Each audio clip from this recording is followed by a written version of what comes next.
Hello and welcome to my YouTube channel. आज हम AIB 18 के इम्पॉर्टेंट क्वेश्चंस को, जो मोस्ट इम्पॉर्टेंट क्वेश्चंस हैं, उनको हम डिस्कस करने वाले हैं।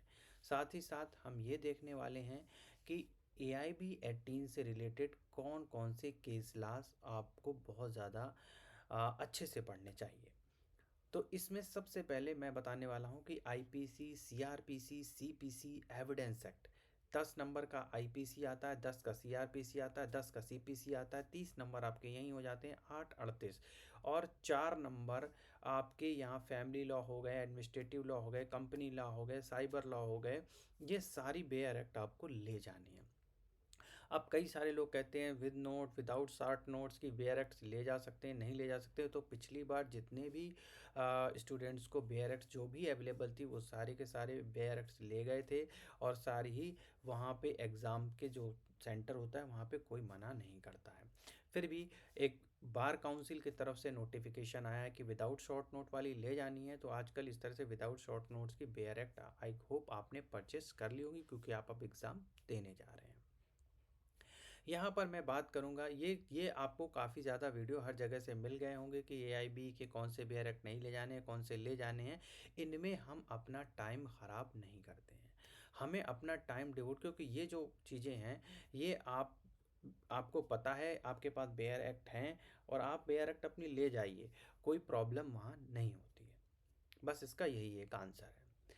सबसे पहले बात आ जाती है कि हम कैसे अपने स्टडी को फोकस करें, और कैसे, अगर हमने अब तक पढ़ाई नहीं की है या फिर कर भी ली है, तो फिर हमें ये कन्फ्यूज़न है कि वहाँ पर जो क्वेश्चन आएगा वो हम कैसे ढूंढ पाएंगे।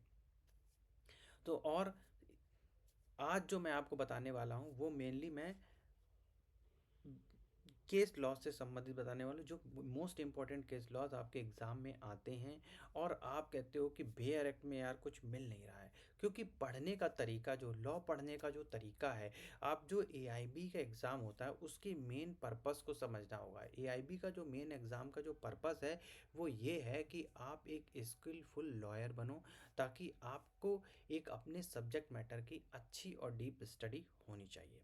इसी पॉइंट ऑफ व्यूज़ के रिगार्डिंग इसमें जो केस लॉज पूछे जाते हैं वो मेनली बेयर एक्ट से ना उठ करके ये बुक से आ जाते हैं। और जो आपने लॉ बुक नहीं पढ़ी होती है उन लोगों को बड़ी प्रॉब्लम्स होती हैं कि हम अब कैसे इन केस लॉज को पढ़ें। तो इसलिए बहुत इंपॉर्टेंट केस लॉज जो है आज वो मैं डिस्कस करने वाला हूँ आपके साथ।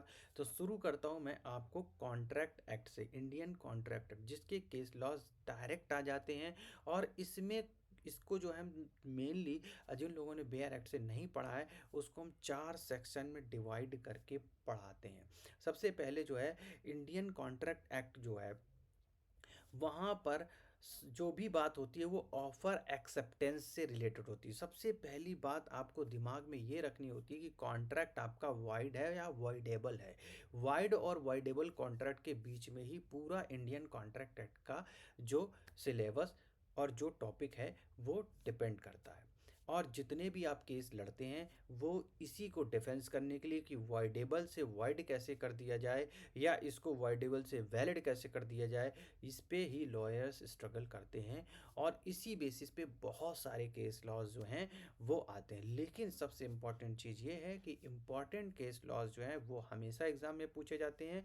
और ऐसी गारंटी तो नहीं कह सकता, लेकिन ऐसी एक्सपेक्टेशन मैं भी लेकर के बैठा हूँ कि जो इम्पोर्टेंट केस लॉज हैं वो डिस्कस कर लिए जाएं, ताकि आपको एग्ज़ाम से रिलेटेड कोई इशू ना आए। सबसे पहले जो है इम्पॉर्टेंट पिलर्स हैं इसके, जो इंडियन कॉन्ट्रैक्ट एक्ट के हैं, वो हैं intention to form a contract. सबसे पहली चीज़ है कि आपका कॉन्ट्रैक्ट के प्रति इंटेंशन होना चाहिए।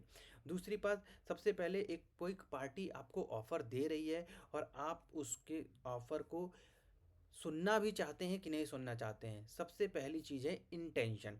तो इस इंटेंशन से रिलेटेड कुछ केस लॉज हैं, मैं इन केस लॉज की पूरी वीडियो या पूरी के पूरे नोट्स जो है आपको प्रिंट करके, फ़ोटो खींच के आपको दे दूंगा। आप बस ध्यान से सुनते जाइए। तो intention to form a contract में हम डिस्कस करेंगे बेल्फोर वर्सेस बेल्फोर का केस, जो बहुत इंपॉर्टेंट केस लॉ है। मेरिट वर्सेस मेरिट का केस है जो बहुत इंपॉर्टेंट है। Rose and Frank company versus Crompton and brothers limited company, इसका केस लॉ बहुत इंपॉर्टेंट। तो intention to form a contract, देखो कितने पिलर में कॉन्ट्रैक्ट लॉ के आपको बताने वाला हूँ, इन्हीं में सारे सेक्शंस आ जाएंगे कॉन्ट्रैक्ट के, और इन्हीं से आपका जो है कॉन्ट्रैक्ट लॉ फिनिश हो जाएगा। तो मैं इसलिए कह रहा हूँ कि बहुत शॉर्ट टर्म में अगर आपको प्रिपरेशन करनी है और आप बेयर एक्ट से कंफ्यूज हो रहे हैं, तो बेयर एक्ट में क्योंकि आपको खाली सेक्शंस दिए हुए हैं इसलिए अच्छे से समझ में नहीं आ रहा है, तो आपको सबसे पहले उसके बेस को ज़रूर समझना चाहिए, और बेस को समझने में ज़्यादा टाइम नहीं वेस्ट करना है दोस्तों। इसके लिए हम जैसे यूट्यूबर्स हैं जो आपको बेसिक अच्छे से समझा सकते हैं।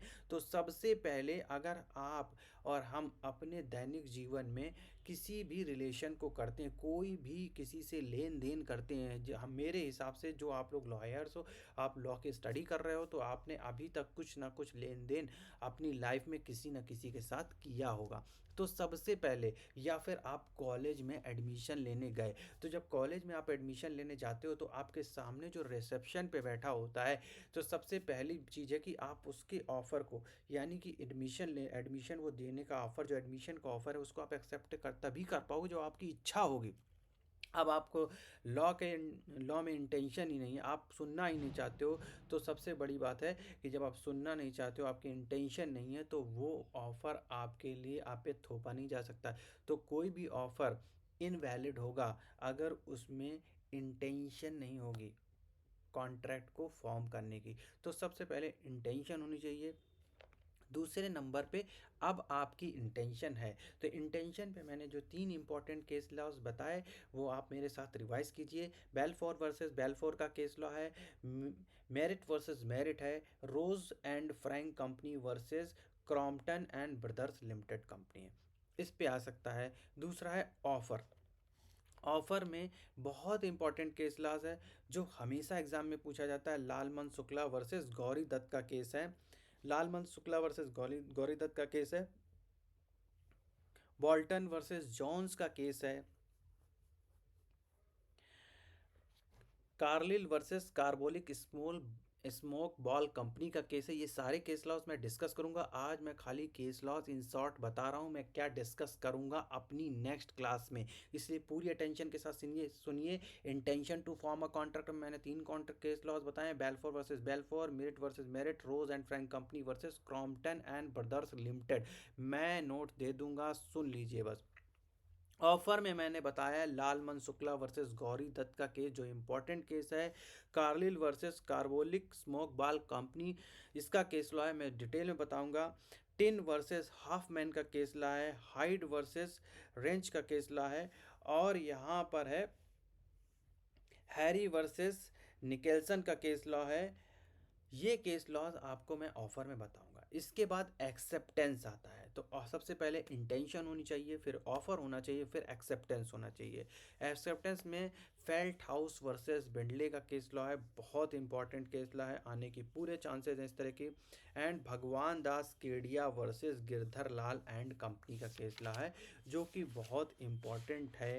कैसे हम आपको ये सारे केस लॉज बताएंगे, तो सबसे पहले इंटेंशन होनी चाहिए, फिर ऑफर आएगा, फिर एक्सेप्टेंस आएगा, और जब उसमें कंसीडरेशन जुड़ जाएगा, इंटेंशन ऑफर एक्सेप्टेंस, उस पर जब कंसीडरेशन जुड़ जाता है तब आपका कॉन्ट्रैक्ट एक्ट बन जाता है।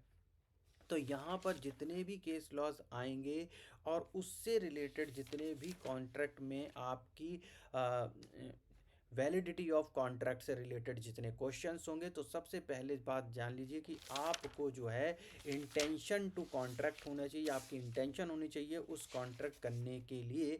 और उसके साथ साथ जब आपको वो ऑफ़र दिया जाएगा, ऑफ़र देने के साथ साथ अब वो ऑफ़र तुम्हारा कब किस केस में वैलिड होगा, जब उसके अंदर कोई कंसिडरेशन जुड़ जाएगी। लेकिन साथ में आपको ये ध्यान रखना है section 10 of Indian contract act की पार्टीज जो है वो कॉन्ट्रैक्ट के लिए कैपेबल होनी चाहिए। तो आप ये कहोगे सर आपने इतनी जल्दी जल्दी इतना सब कुछ बता दिया है, तो ये हमारे लिए रेलेवेंट कैसे हो सकता है?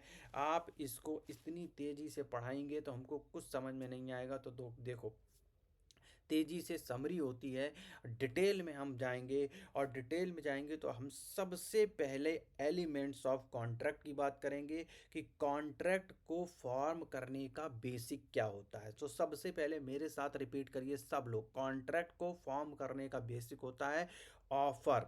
यानी कि सबसे पहले कॉन्ट्रैक्ट करने वाले दो लोगों के बीच में इच्छा होनी चाहिए, इंटेंशन होनी चाहिए, इंटेंशन होनी चाहिए। इसके बाद सामने वाली पार्टी आपको कुछ ऑफर करेगी कि आपको ये ऑफर किया जा रहा है। उस ऑफर के ऊपर आपको ज़बरदस्ती थोड़े ना दे दिया जाएगा कि अगर आपको नहीं चाहिए और आपको ऑफर कर दिया गया, आप नहीं लेना चाहते, तो उस पर आपकी एक्सेप्टेंस होनी चाहिए।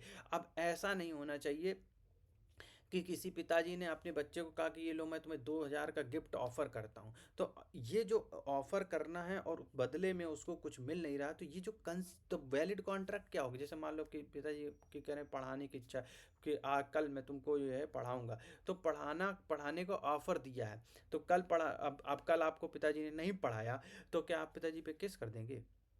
या कल आपके टीचर ने कहा कि आपको पढ़ाएंगे और नहीं पढ़ाया, तो क्या आप केस कर देंगे। तो यहाँ पर ऑफर तो दिया उन्होंने कि हम कल पढ़ाएंगे, कल का टाइम भी आ गया, लेकिन आपको पढ़ाया नहीं गया, तो अब आप सोच रहे हैं यार हम केस कर दें।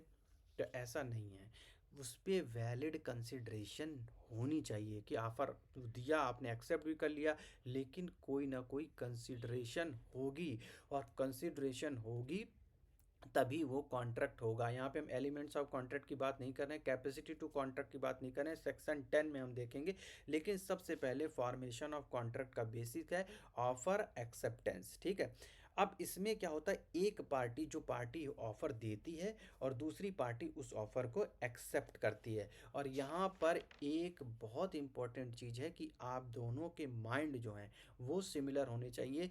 एक ऑफर जो दे रहा है और दूसरा जो ऑफ़र एक्सेप्ट कर रहा है, उसमें जो इंटेंशन होनी चाहिए वो ये होना चाहिए कि पॉजिटिव इंटेंशन होनी चाहिए। ऐसा नहीं कि आप उसको इंटरेस्टेड नहीं हो और ज़बरदस्ती सुन रहे हो, और या आपके ऊपर कोई ऑफ़र थोपा जा रहा, तो ये कभी भी वैलिड कॉन्ट्रैक्ट की दिशा में नहीं जाएगा। अब इसमें जो एडिशनल एलिमेंट आता है, ऑफ़र, एक्सेप्टेंस और कंसिडरेशन, तीन चीज़ें इंडियन कॉन्ट्रैक्ट एक्ट में चलेंगी।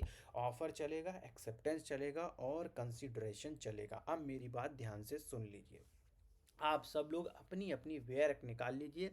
वेयर एक्ट में जो सबसे पहले जो एक्ट 2H है, सेक्शन 2H है, कॉन्ट्रैक्ट जो है वो Indian contract act 1872 section 2H, इसमें एग्रीमेंट की बात की गई है। और सेकंड में इसकी डेफिनीशन दी गई है कि एग्रीमेंट, यानी कि इंडियन कॉन्ट्रैक्ट एक्ट में एग्रीमेंट वर्ड सेक्शन 2, जो कॉन्ट्रैक्ट की डेफिनेशन दी गई है वो सेक्शन 2H में दी गई। Contract is defined in section 2H of Indian contract act. तो सबसे पहली चीज़ है कि कॉन्ट्रैक्ट कहाँ डिफाइंड है, सबसे जो डेफिनेशन है वो ज़रूर देख लीजिए, इंपॉर्टेंट है। और वो मैं खाली बता इसलिए रहा हूँ, आप ध्यान से सुन लीजिए, क्योंकि बेयर एक्ट है और इम्पॉर्टेंट सेक्शन है।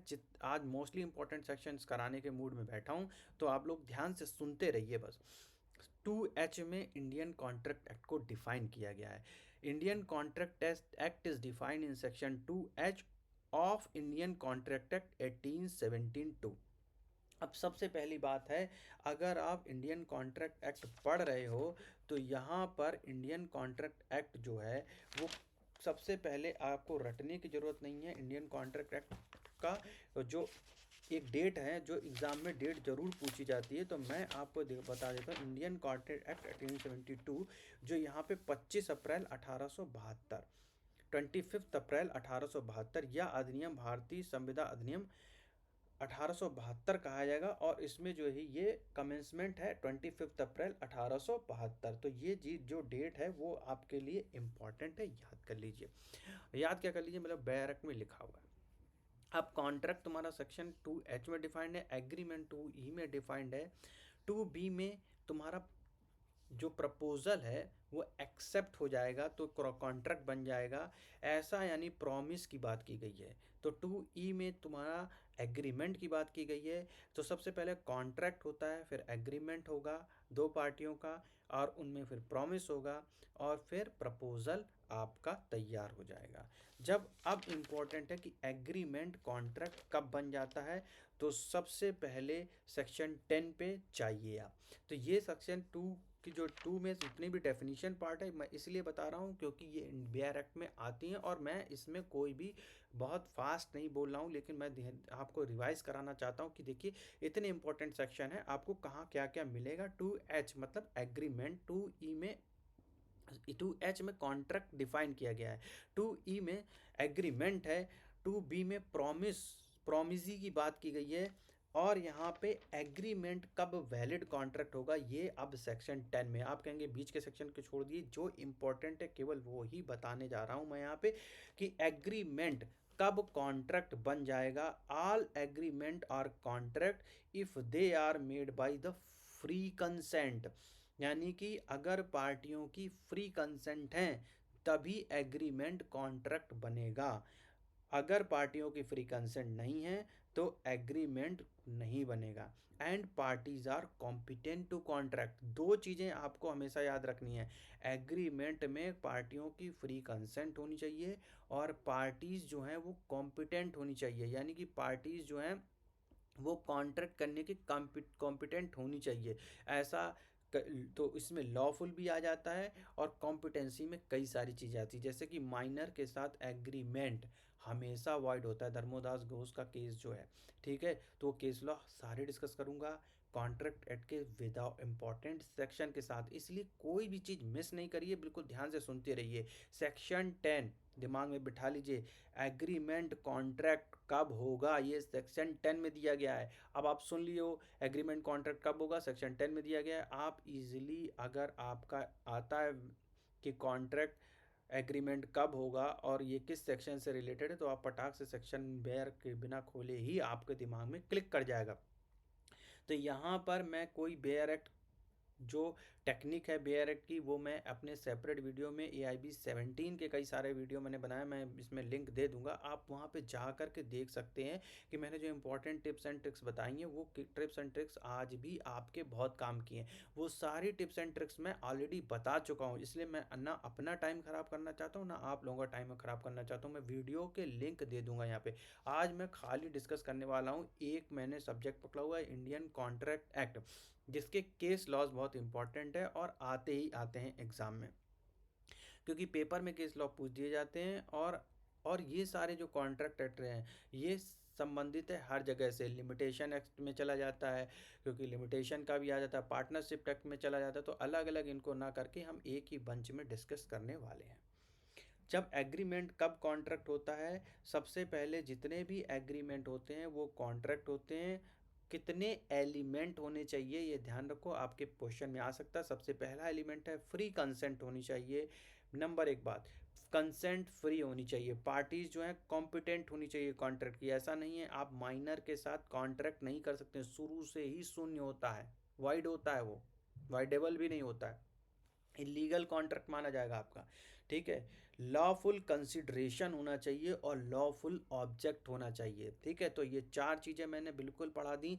एग्रीमेंट और कॉन्ट्रैक्ट कब होंगे, एग्रीमेंट कॉन्ट्रैक्ट में कब कन्वर्ट होगा, जब इसमें पार्टीज जो हैं वो अपनी फ्री कंसेंट देंगी, पार्टीज कॉम्पिटेंट होंगी कॉन्ट्रैक्ट के, उनके बीच में लॉफुल कंसिडरेशन होगी, लॉफुल कंसिडरेशन होनी चाहिए। ऐसा नहीं है कोई प्रॉपर्टी 25 लाख की है और आप उसको 5,000 में दे रहे हो तो कोई लॉफुल कंसिडरेशन नहीं है, कोई ना कोई घपला है यहाँ पे, ठीक है।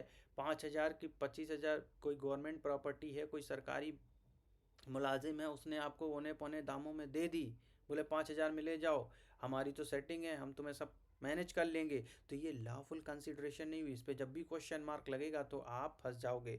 लॉफुल ऑब्जेक्ट होना चाहिए, ऐसा नहीं है किसी ने कह दिया यार ऐसा है ये मेरे पास कुछ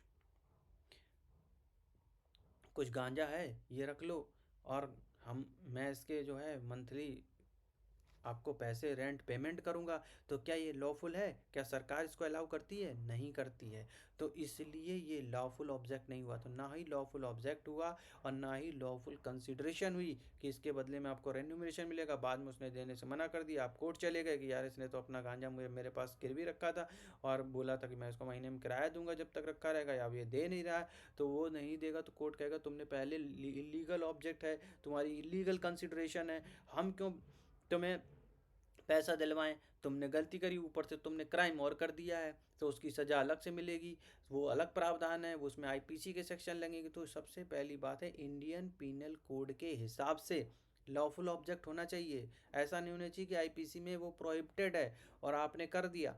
तो ये चीज़ें आपको सेक्शन 10 बिल्कुल रट लेना है। सेक्शन 10 में जो एग्रीमेंट होते हैं वो कॉन्ट्रैक्ट कब हो सकते हैं, जब उसमें फ्री कंसेंट हो, पार्टीज कॉम्पिटेंट हो, कॉन्ट्रैक्ट के लॉफुल ऑब्जेक्ट हो और आपकी लॉफुल कंसिडरेशन हो। यहाँ पर जो एग्रीमेंट वर्ड है आपका, वो कंसिडरेशन, अगर हम कंसिडरेशन की बात करें तो इसमें जो सेक्शन 25 है आपका, एग्रीमेंट जो है बिना कंसिडरेशन के आपका वाइड माना जाएगा।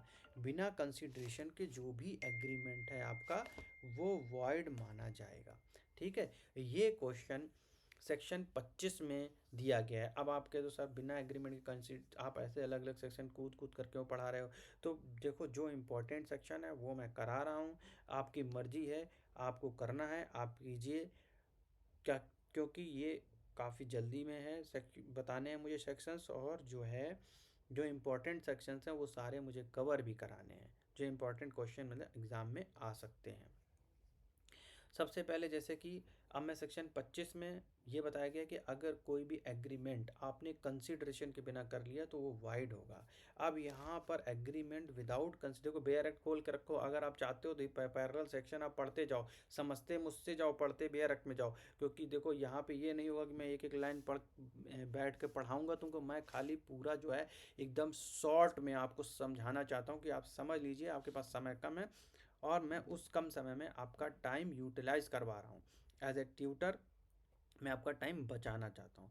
अब सेक्शन 25 है, एग्रीमेंट विदाउट कंसिडरेशन जो है बिना प्रतिफल का किया गया करार शून्य होगा। अब इसके कुछ एक्सेप्शंस हैं। वो एक्सेप्शन है जैसे कि गिफ्ट है, नेचुरल लव और अफेक्शंस में। तो यहाँ पर तो कोई एक्सेप्ट ये नहीं होता, लेकिन लोग से डीड करा देते हैं कि देखो इसमें नेचुरल लव है, अफेक्शंस है, और उसके फेवर में आपने बिना प्रतिफल के कोई करार कर दिया। जैसे कि पैतृक संपत्ति है, वो जाती है, अपने बच्चों को ट्रांसफ़र होती है, तो वो इसमें कोई कंसिडरेशन होता है, नहीं होता है।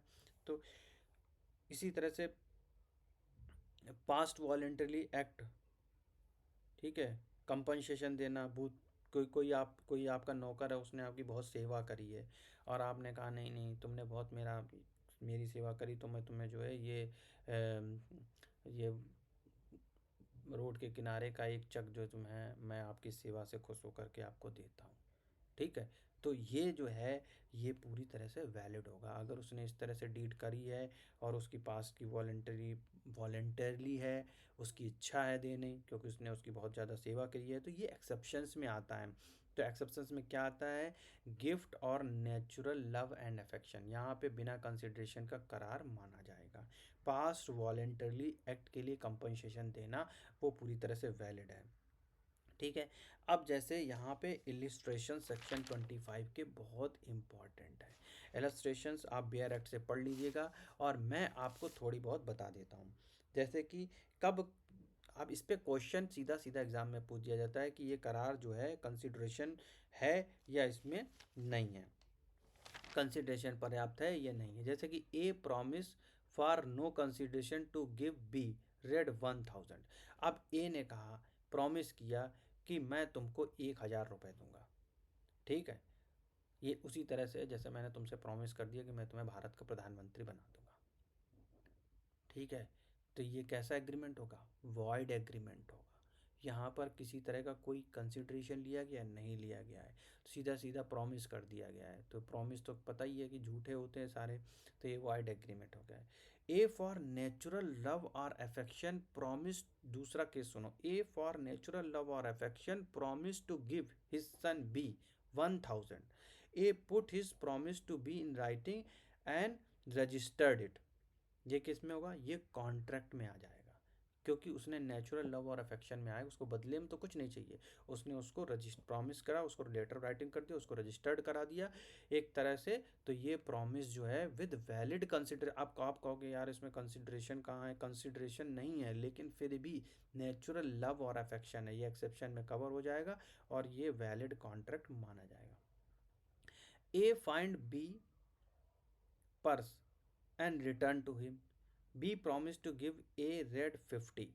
ए ने बी का पर्स रास्ते में पड़ा था, उठा लिया और उसको दे दिया कि आप ये आपका पर्स पड़ा है। बी ने उसको 50 रुपये इसमें से निकाल के दे दिए। तो ये क्या वैलिड कॉन्ट्रैक्ट होगा? बिल्कुल कॉन्ट्रैक्ट वैलिड है, क्योंकि उसने जो है 50 रुपये उसके पर्स से दिया है, उसके पर्स मिलने के उस पे एज अ कंसिडरेशन माना जाएगा ये। तो ए है।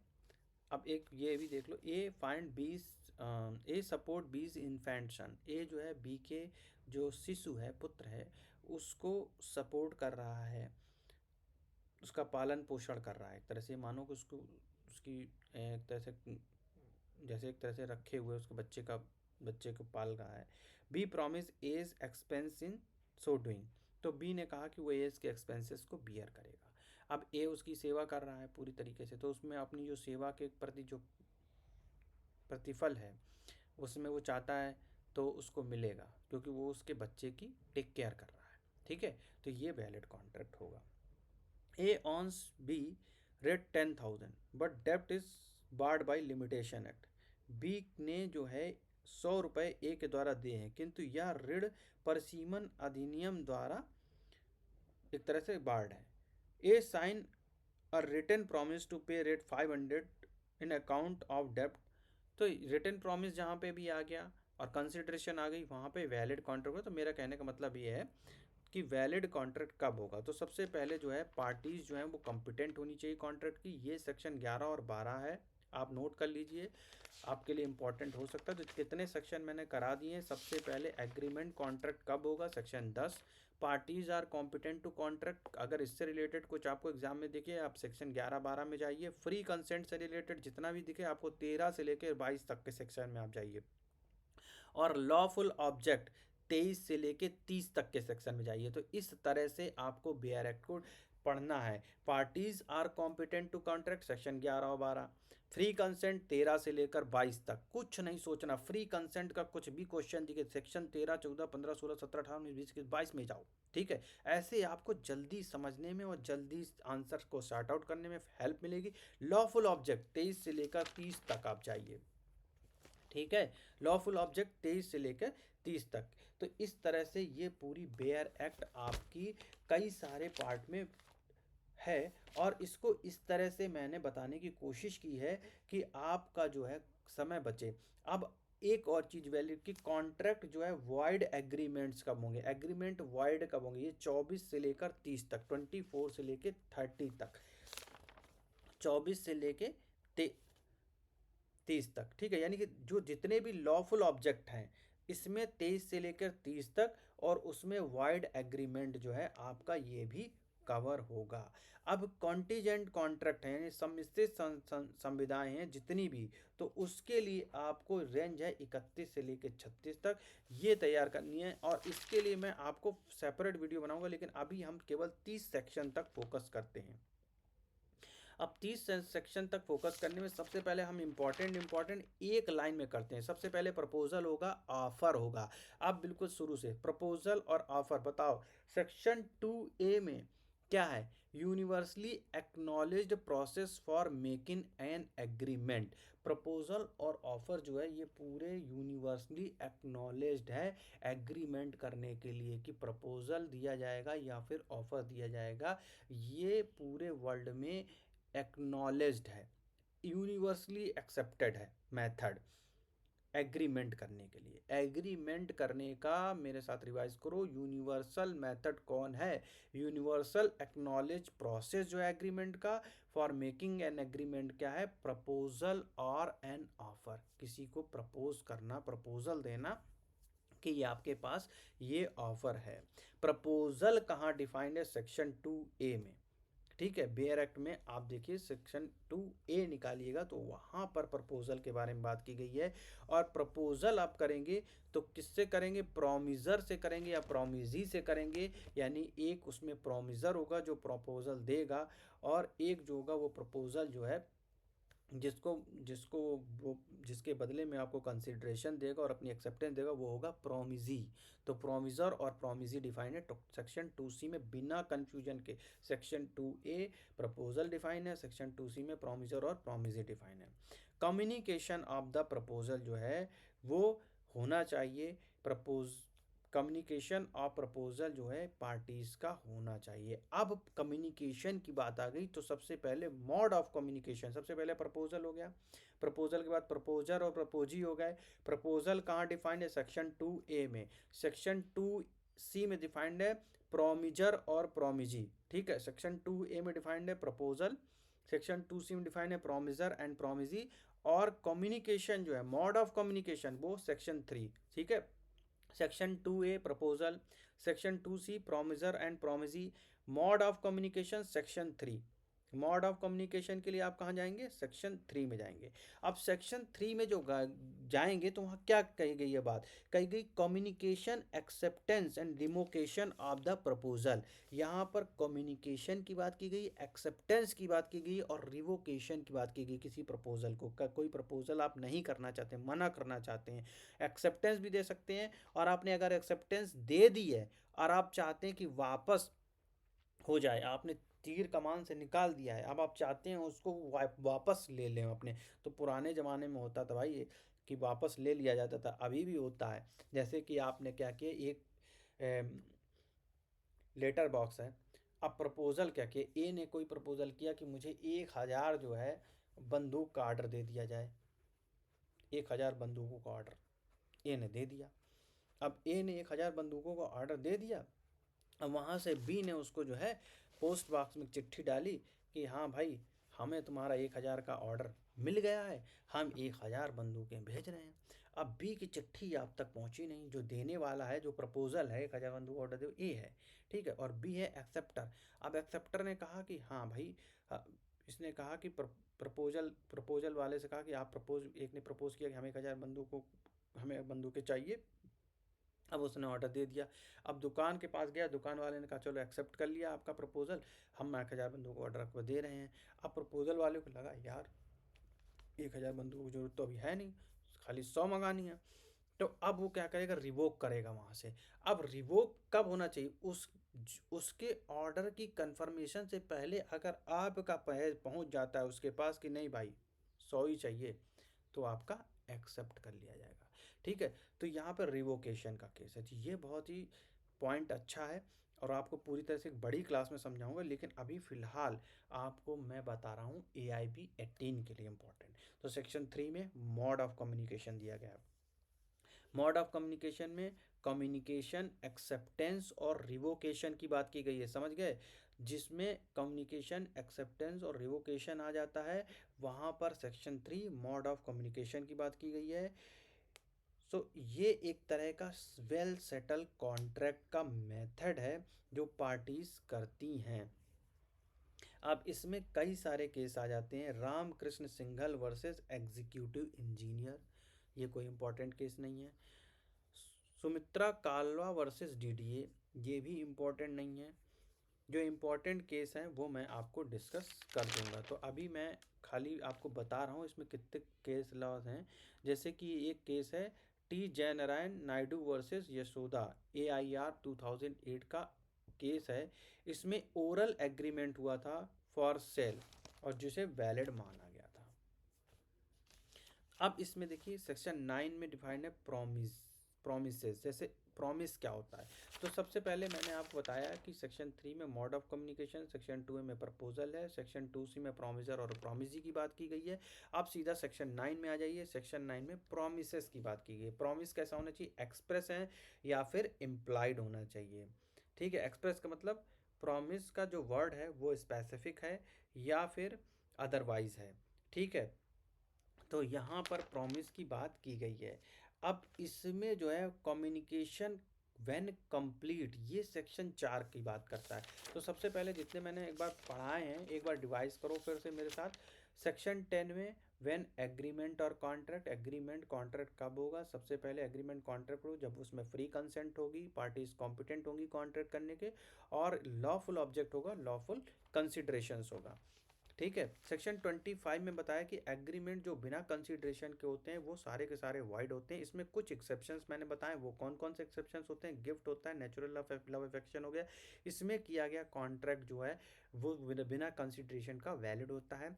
पास्ट वॉलेंटरली एक्ट, किसी कोई नौकर है आपकी सेवा कर रहा है और आपने कहा हम आपको आपके साथ आपको ये चीज़ देते हैं उपहार की तरफ, तो वो कॉन्ट्रैक्ट पूरा वैलिड होगा। आप कंपनसेशन दे रहे हो उसकी पूर्व सेवाओं के लिए, वो कॉन्ट्रैक्ट वैलिड होगा बिना किसी कंसिडरेशन के। ठीक है। और टाइम बाद डेप्ट होती हैं वो भी वैलिड हैं पूरी तरीके से। इसके मैंने बहुत सारे इंपॉर्टेंट इलस्ट्रेशंस करा दिए हैं। पार्टीज़ जो हैं कॉन्ट्रैक्ट के लिए कॉम्पिटेंट होनी चाहिए, सेक्शन 11, सेक्शन 12। फ्री कंसेंट 13 से लेकर के 22 तक। लॉफुल ऑब्जेक्ट जो है 23 से लेकर 30 तक, जिसमें कि तुम्हारा वाइड एग्रीमेंट भी आता है। ठीक है। अब सेक्शन 9 में प्रॉमिस की बात की गई है। प्रॉमिस कहाँ डिफाइंड? प्रॉमिस जो है सेक्शन 9 में कॉन्ट्रैक्ट में के लिए जो प्रॉमिस है एक्सप्रेस है या इम्प्लाइड है, इसकी बात की गई है। अब इसके बाद में कम्युनिकेशन जो है कब कंप्लीट माना जाए। अब ये कैसे कि हमारी तुम्हारी कम्युनिकेशन चल रही है, एक ने प्रॉमिस कर दिया, दूसरे ने इच्छा जता दी। अब इसकी वो तो कहेगा कि ये चीज़ कब कंप्लीट मानी जाएगी। तो इसमें जो है बहुत इंपॉर्टेंट केस लॉ है, लालमन शुक्ला वर्सेस गौरी दत्त का केस। लालमन शुक्ला वर्सेस गौरी दत्त के केस में सेक्शन 4 में 4 की बात की गई है, communication when complete. Communication when complete when it comes to the knowledge of person to whom it is made, यानी कि जब तक जिसके लिए ये कॉन्ट्रैक्ट तुम्हारा जो प्रपोजल दिया गया है, प्रपोजल और प्रपोजी, दो प्रपोजर और प्रपोजी हैं, उनमें से जो प्रपोजी है जब तक उसकी नॉलेज में नहीं आ जाता है कम्युनिकेशन, तब तक कंप्लीट नहीं माना जाएगा। When it comes to the knowledge of person to whom it made, जिसके लिए ये कॉन्ट्रैक्ट बनाया गया है, जिसको ये कॉन्ट्रैक्ट, तो आपको ज़मीन दी जा रही है, ठीक है, उसके बदले में आप उसको पैसे ट्रांसफ़र करोगे, तो जब तक ये आपकी नॉलेज में नहीं आएगा तब तक ये कम्युनिकेशन कंप्लीट नहीं माना जाएगा। अब देखो था क्या, लालमन शुक्ला वर्सेस गौरी दत्त के केस में एक छोटा सा एग्जांपल है। इसमें जो होता है डिपेंडेंट का जो डिफेंडेंट जो है उसका जो नेफ्यू है वो क्या करता है, घर से जाता है भाग। Defendant nephew absconded from home, he sent his servant in search of the boy. When servant had left, the defendant by hand bills offer to pay 500 to anybody discovering the boy. इसमें क्या होता है, defendant जो है उसका नेफ्यू भतीजा भाग जाता है, घर छोड़ के भाग जाता है, गुम हो गया। और अब जब उसने अपने नौकर को उसकी ढूंढने के लिए लगा दिया गया, बाय द वे नौकर उसको ढूंढने के लिए निकल जाता है। उसके बाद वो क्या करता है, 500 रुपये का रिवार्ड रखता है कि जो भी उसके पोते को ढूंढ करके लाएगा उसको 500 रुपये का रिवार्ड दिया जाएगा। सर्वेंट कम टू नो, ये बात सर्वेंट को पता चली, कि उसको ऑफर पता चला। When he already trace the miss child, servant को ये बात तब पता चली जब उसने बच्चे को पहले ही ढूंढ लिया था, मतलब ये ऑफर वो बाद में आया और सर्वेंट ने बच्चे को पहले ही ट्रेस कर लिया। He however brought an action to recover the reward but the action failed, अब उसने कहा कि ये उसको जो है रिवार्ड चाहिए, लेकिन बच्चा तो पहले ही ढूंढ चुका था। दिक्कत यहाँ हुई कि लालमन शुक्ला जो कि सर्वेंट था, जो पोता ढूंढ कर लाया, उसको ऑफर के बारे में यहाँ पर पता नहीं था। तो यहाँ पर जब उसने बच्चे को गौरी दत्त को डिलीवर किया और रिवार्ड की मांग की, तो उसको गौरी दत्त ने मना कर दिया और कहा कि उसके बीच में तो कोई कॉन्ट्रैक्ट हुआ ही नहीं है। तो ऑफर प्लस एक्सेप्टेंस, ठीक है। यानी कि यहाँ पे ये है कि लालमन शुक्ला वर्सेस गौरी दत्त का जो इम्पोर्टेंट केस ला है उसमें सिंपल सी बात है कि कम्युनिकेशन कंप्लीट नहीं हुआ। कम्युनिकेशन कंप्लीट नहीं हुआ इन द सेंस ये है कि बच्चे को वो पहले ढूंढ के ला चुका था और उसको ऑफ़र के बारे में पता ही नहीं था। उसने जब बच्चा डिलीवर कर दिया उसके बाद में उसको पता चला ऐसा कुछ ऑफ़र था, तो उसके लिए उसने फिर केस किया। तो उसने कहा ऐसा हमारे बीच में कोई कमिटमेंट ही नहीं था, हमने तो ऑफ़र, तो इसलिए इसको वैलिड माना गया, गौरी दत्त की दलील को वैलिड माना गया और इसके लिए उसको कोई रिम्यूनरेशन नहीं दिया गया लालमन शुक्ला को। ठीक है, अब इंटेंशन ऑफ कॉन्ट्रैक्ट है। इंटेंशन ऑफ कॉन्ट्रैक्ट में बहुत इंपॉर्टेंट केस है। इंटेंशन ऑफ कॉन्ट्रैक्ट में दो केस लॉ आते हैं, Rose and Frank company versus J R. Crompton and Rose limited. ठीक है, Rose and Frank company versus J R. Crompton and Rose limited, ये बहुत इंपॉर्टेंट केस लॉ है। इसमें क्या था,